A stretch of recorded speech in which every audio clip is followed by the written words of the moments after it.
Assalamualaikum warahmatullahi wabarakatuh. Ya, selamat datang lagi di channel saya ya.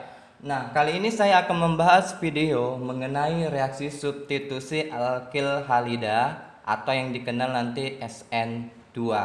Kalau di video sebelumnya SN1 udah kita bahas, itu dia lebih disukai pada karbokation tersier. Nah, kalau dia untuk SN2 dia lebih disukai pada karbokation primer dan karbokation sekunder. Nah, nanti akan saya bahas kenapa dia lebih disukai pada dua karbokation tersebut. Dalam senyawa alkil halida, ikatan antara karbon halogen adalah ikatan yang bersifat polar, di mana atom karbon kurang akan elektron. Nah, di sini nanti alkil halida adalah suatu elektrofil dan reaksi akan bersifat polar yang melibatkan bahan yang bersifat nukleofil dan basa. Berarti kalau dibuat reaksi substitusinya nanti seperti ini. Nah, nanti ini RX, kemudian di sini nukleofilnya ini akan menghasilkan nanti RNU ditambah dengan si X-nya ini nanti lepas. Nah, maksudnya gimana? Nah, berarti nukleofilnya ini nanti akan yang menyerang si karbonnya ini, nanti akan menyerang karbon atom pusatnya alkil halida ini nanti dari belakang si halogen ini. Nah, halogen lepas. Nah, si halogennya lepas gitu. Berarti nukleofilnya ini ini nukleofil ya. Ini harus bersifat basa Lewis. Berarti yang harus mempunyai pasangan elektron bebas. Kemudian ini nanti karbon halidanya. Nah, ini hasilnya. Kemudian ini nanti gugus perginya. Nah, kemudian reaksi akan berlangsung jika terjadi tumbukan antara substrat dan preaksi. Lihat, kalau dia untuk SN2 berarti ada substratnya, ada preaksinya. Nah, berarti kan dia ada dua ini ya, ada dua preaksi. Dalam setiap reaksi selalu ada hubungannya dengan kecepatan reaksi dan konsentrasi. Maka bisa dituliskan untuk kecepatan reaksinya, kecepatan reaksi itu bisa sama dengan K dikali konsentrasi si ini Rx, kemudian konsentrasi nukleofilnya. Berarti reaksi yang berlangsung pada suhu dan konsentrasi tertentu akan menghasilkan kecepatan reaksi tertentu pula. Maksudnya gini, jika konsentrasi si nukleofilnya kita lipatkan 2 kali, maka frekuensi tumbukan di antara kedua zat ini atau kedua zat yang bereaksi akan menjadi 2 kalinya, sehingga kecepatan reaksinya menjadi 2 kali. Demikian pula juga jika reaksi ini, konsentrasi ini kita lipatkan 2 kalinya, maka kecepatan reaksi juga menjadi 2 kalinya. Nah, bisa dikatakan bahwa kecepatan reaksi bergantung pada konsentrasi kedua zat ini. Ingat ya, kalau dia SN2 berarti dia dipengaruhi oleh reaksi dan substratnya. Kalau di SN1 dia hanya dipengaruhi oleh satu substrat aja atau suatu reaksi. Paham ya perbedaan SN2 sama SN1? Nah, itu dia. Kemudian hal yang penting untuk SN2 tadi ingat itu terjadi pada karbokation primer dan karbokation sekunder. Maka langsung aja kita masuk ke mekanisme reaksinya. Oke, mekanisme reaksi.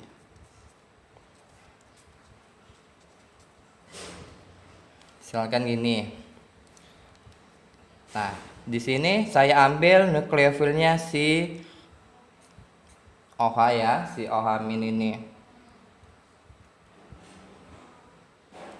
Nah, kemudian di sini si karbon halidanya, halogennya. ini Br, kemudian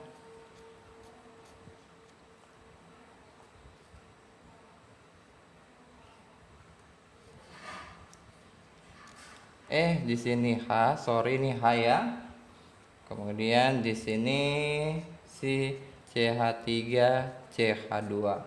Nah, ini nanti konformasinya S2 bromo butana. Iya. Butana. Nah, reaksi yang pertama terjadi, nukleofil ini si OH-nya akan menyerang si karbon. Nah, ini ya, karbon ini dia akan menyerang. Kemudian si ikatan pada CBr ini akan lepas. Nah, ini satu tahap ya kejadiannya. Nah, nukleofil OH menggunakan pasangan elektronnya untuk menyerang si atom C ini. C alkil halida dari arah yang berlawanan. Nah, kan Br-nya di depan, si OH-nya menyerang dari belakang nih. Nah, akan membentuk keadaan transisinya. Maka seolah-olah menjadi ikatan baru dan seolah-olah ikatan lama terlepas. Maka ikatan transisinya seperti ini, teman-teman. Nah, ini keadaan transisinya. Maka di sini OH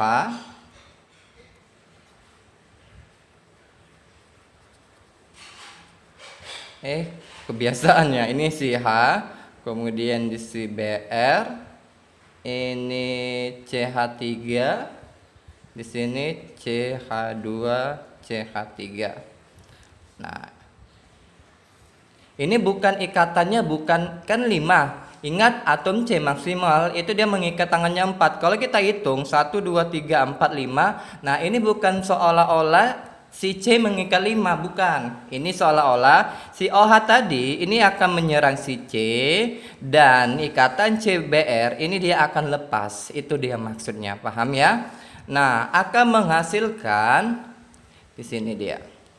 Akan menghasilkan suatu ikatan baru. Berarti ini si H, kemudian si OH, kemudian di sini CH3. Kemudian di sini CH2 CH3. Nah, di sini akan membentuk isomer R2 butanol. Nah, ini dia istimewanya untuk SN2. Ketika pereaksinya itu pada isomer S, nah itu nanti hasilnya kebalikannya, berarti R butanol. Nah, untuk mengetahui apa perbedaan isomer S sama isomer R, nanti kalian bisa buka di bagian struktur atau di bagian isomer dalam organik. Nanti itu akan dibahas. Nah, itu dia. Ingat, reaksi berlangsung dalam satu tahap atau tahap. Ketika nukleofil mendekati dari arah yang berlawanan, tadi ini dari arah berlawanan dari ion halida, dan pada saat itulah terjadi perubahan tata ruang. Nah, ingat, dari tata ruang S dia menjadi tata ruang R2 butanol. Nah, itu dia istimewanya untuk SN2. Kemudian saya akan membahas tadi kenapa reaksi SN2 itu lebih disukai pada karbokation primer dan karbokation sekunder. Nah, rintangan sterik namanya. Rintangan sterik gini maksudnya. Nah, misalkan di sini nukleofil ya, nukleofilnya saya bikin sini OH. Nah, di sini OH, kemudian di sini adalah namanya si karbon tersier ya. Kalau karbon tersier berarti di sini dia mengikat halogen 1, kemudian C, di sini hanya ada 3. Kemudian di sini juga C-nya mengikat hanya 3. Kemudian di sini juga C-nya mengikat hanya 3. Nah, ini dia. Kemudian berarti yang saya tandai ini dia karbon, ini karbon, karbon, karbon. Nah, nukleofil dia akan bingung menyerang dari mana. Kalau dalam belakang di sini, nah ini dia akan terhalangi oleh akan terhalangi oleh hidrogen ini. Nah, maka dia akan sulit untuk menyerang dari sini. Begitu juga kalau dia menyerang dari sini, ini nanti akan terhalangan steric oleh si atom H juga ini. Begitu juga kalau dari depan nggak mungkin. Ingat kalau dia SN2 dia menyerang dari berlawanan dari halogen tadi. Makanya untuk steric karbon tersier ini dia sulit untuk direaksikan dengan nukleofil atau basa Lewis. Nah, maka terjawab ya kenapa dia lebih menyukai karbon primer atau karbon sekunder. Nah, itu dia untuk rintangan steric. Kemudian satu lagi yang akan saya bahas itu mengenai gugus pergi. Nah, untuk gugus pergi di sini aja saya tulis gugus pergi. Bahwasannya tadi untuk reaksi singkat, misalkan tadi kan R ini X tambah nukleofil, ini dia akan menghasilkan RNU kemudian tambah X. Nah, X-nya inilah sebagai gugus pergi. Nah, gugus pergi mana yang paling baik? Nah, untuk yang paling baik gugus perginya itu, nah yang paling lemah dulu saya apain ya? Paling lemah itu nanti ada di sini OR ini, kemudian ada nanti NH2 berarti ini nanti negatif, kemudian ada nanti OH-. Nah, OH-, kemudian ada nanti CF-, kemudian Cl-, kemudian ada CBr-, kemudian ada CI-. Nah, semakin ke kanan ini gugus perginya lebih baik. Gugus perginya lebih baik.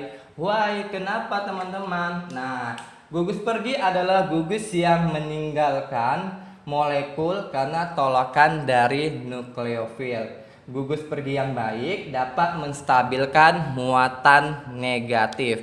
Berarti semakin lemah atau semakin elektropositif, maka dia lebih baik untuk pergi. Paham ya? Tetapi semakin dia elektronegatif, berarti kan dia semakin kuat untuk menstabilkan elektronnya. Berarti semakin kuat menarik elektron yang di sebelahnya, maka dia sulit untuk lepas. Paham ya? Makanya F itu lebih buruk untuk gugus pergi. Kenapa? Karena sulit lepas, karena dia lebih menarik elektron yang di sebelahnya. Kenapa I lebih baik? Karena ia semakin elektropositif dia, maka dia semakin mudah untuk dilepaskan gitu. Paham ya? Nah, itu dia. Nah, itu untuk materi kita pada SN2. Semoga bermanfaat untuk kalian teman-teman. Dan kalau ini bermanfaat, jangan lupa share kepada teman-teman yang lainnya. Oke, saya ucapkan terima kasih.